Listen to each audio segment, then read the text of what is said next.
Welcome to this fourth video in the ColorCraft tutorial series. This time we'll be learning about dithering.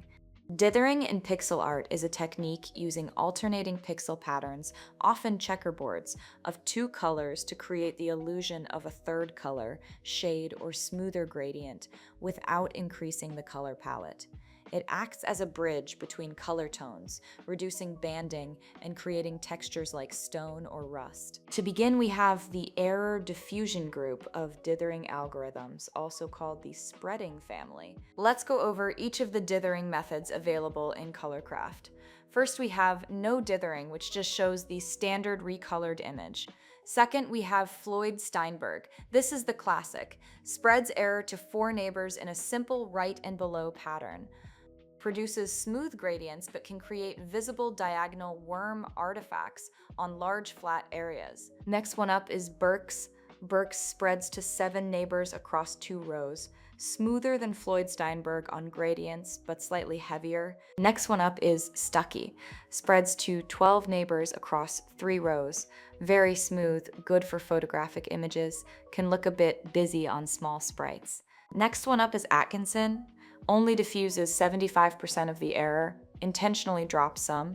This preserves highlights and shadows better and keeps the result feeling lighter, famous from old Mac graphics. Next one up is Shibai, a less common variant optimized to reduce streaking artifacts on diagonal edges. Jarvis Judesenke is next.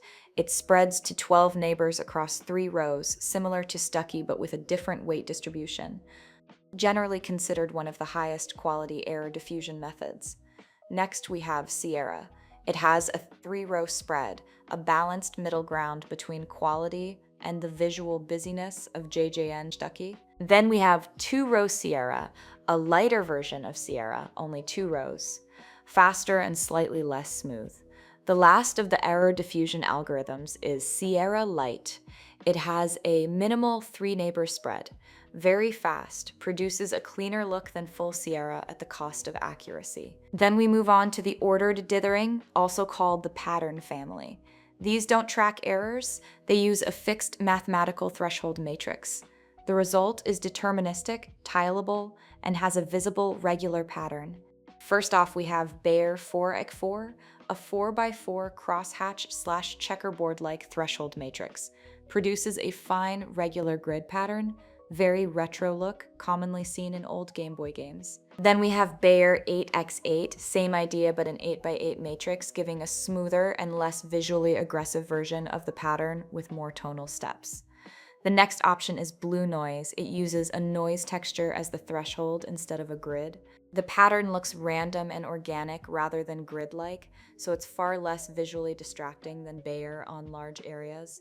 Produces a more natural, grainy film look. Finally, Custom Pattern lets you load any image and use it as the threshold matrix. Thank you so much for watching, and if you liked this video, don't forget to like and subscribe. See you in the next one.